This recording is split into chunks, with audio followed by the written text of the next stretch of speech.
ഇറാനെതിരെയുള്ള സൈനിക നടപടികൾ അവസാനിപ്പിക്കുന്നത് പരിഗണനയിലാണെന്ന് American president Donald Trump. America തങ്ങളുടെ ലക്ഷ്യങ്ങൾക്ക് തൊട്ടരികിൽ എത്തിക്കഴിഞ്ഞു. ഇറാന്റെ പ്രതിരോധ ആണവ സംവിധാനങ്ങളും പൂർണ്ണമായും തകർത്തെന്ന് ട്രംപ് അവകാശപ്പെട്ടു. ഹോർമുസ് കടലിടുക്കിന്റെ സുരക്ഷ, അതുവഴി ചരക്ക് ഗതാഗതം നടത്തുന്ന രാജ്യങ്ങൾ നോക്കണമെന്നും ട്രംപ് പറഞ്ഞു. അമേരിക്ക ഇക്കാര്യത്തിൽ ഉത്തരവാദിത്തം ഏറ്റെടുക്കില്ലെന്നും പ്രസിഡന്റ് വ്യക്തമാക്കി.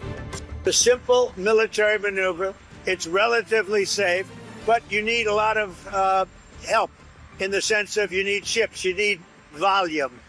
And NATO could help us, but they so far haven't had the courage to do so. And others could help us, but, we don't use it. At a certain point, it'll open itself. The strait itself is, we're doing a good job. But it would be nice if the countries, including China, if the countries that use it, China uses it 90% of their energy. Japan is 95% of the energy. It would be nice if those countries would get involved. അമേരിക്കയ്ക്ക് സൈനിക താവളങ്ങൾ വിട്ടു നൽകിയ ബ്രിട്ടന് ഭീഷണിയുമായി Iran രംഗത്തെത്തി. പ്രധാനമന്ത്രി കീർ Starmer സ്വന്തം രാജ്യത്തെ ജനങ്ങളുടെ ജീവൻ അപകടത്തിലാക്കുകയാണെന്ന് വിദേശമന്ത്രി Abbas Araghchi. ശത്രുക്കൾക്ക് നല്ല വർഷമല്ല വരാനിരിക്കുന്നതെന്ന് ഇറാന്റെ പരമോന്നത നേതാവ് മുസ്തഫ ഖമേനിയും വ്യക്തമാക്കിയിട്ടുണ്ട്. ആഗോള ഇന്ധന പ്രതിസന്ധി മറികടക്കാൻ അമേരിക്ക ഇറാന്റെ ക്രൂഡ് ഓയിലിനുണ്ടായിരുന്ന ഉപരോധം പിൻവലിക്കുകയും ചെയ്തു.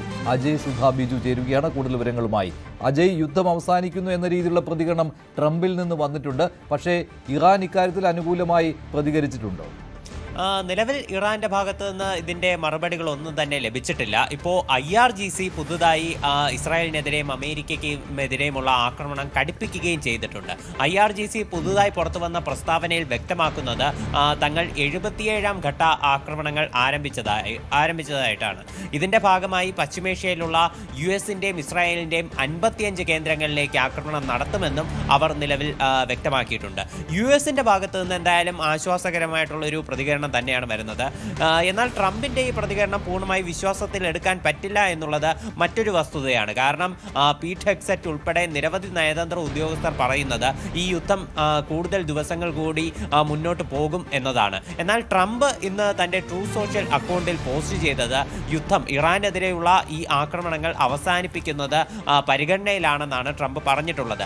ഇതിന്റെ കാരണങ്ങൾ അദ്ദേഹം ഈ നമ്പറിട്ട് നിരത്തുന്നുമുണ്ട്. അതിന് അദ്ദേഹം എടുത്തു കാട്ടുന്ന ഒരു സൂചനകൾ എന്ന് പറയുന്നത് അമേരിക്ക തങ്ങളുടെ ലക്ഷ്യങ്ങൾക്ക് തൊട്ടരികിൽ എത്തിക്കഴിഞ്ഞു, ഇറാന്റെ മിസൈൽ സംവിധാനങ്ങൾ പൂർണ്ണമായി നശിപ്പിച്ചു, അവരുടെ പ്രതിരോധ സംവിധാനങ്ങൾ പൂർണ്ണമായി തകർത്തു, ആണവ സംവിധാനങ്ങൾ തകർത്തു. ഇതെല്ലാമാണ് ഒരു കാരണമായി പറയുന്നത്. അത് മാത്രമല്ല, ഹോർമുസിന്റെ കാര്യത്തിൽ ട്രംപ് ഒന്ന് കൈകഴുകുന്ന നിലപാടാണ് നിലവിൽ സ്വീകരിച്ചിട്ടുള്ളത്. അതായത് ഇതിനു മുൻപേ അമേരിക്ക വ്യക്തമാക്കിയിരുന്നത് ഹോർമുസിലൂടെ യാത്ര ചെയ്യുന്ന കപ്പലുകൾക്ക് സുരക്ഷ ഒരുക്കുമെന്നാണ്. എന്നാൽ നിലവിൽ ട്രംപ് പറയുന്നത് ഇത് അതുവഴി ഗതാഗതം നടത്തുന്ന, ഇതുവഴി വ്യാപാരം നടത്തുന്ന രാജ്യങ്ങളുടെ ഉത്തരവാദിത്തമാണ്. ചൈനയും ജപ്പാനും ഒക്കെ ഇതിന് മുന്നിട്ടിറങ്ങണമെന്ന് അദ്ദേഹം സൂചിപ്പിച്ചു. അമേരിക്ക ഹോർമുസ് വഴി യാതൊരു ഗതാഗതവും നടത്തുന്നില്ല, യാതൊരു കച്ചവടവും അമേരിക്കയ്ക്ക് ഇതുവഴിയില്ല, ഇത് മറ്റ് രാജ്യങ്ങളുടെ ഉത്തരവാദിത്തമാണെന്നാണ് ട്രംപ് പറയുന്നത്. നാറ്റോയെ ഇതിനായി സമീപിച്ചെങ്കിലും അവർക്ക് ഇതിനുള്ള ധൈര്യമില്ല എന്ന് പറഞ്ഞുകൊണ്ട് ട്രംപ് അവരെ ഒന്ന് പരിഹസിക്കുകയും ചെയ്യുന്നുണ്ട്.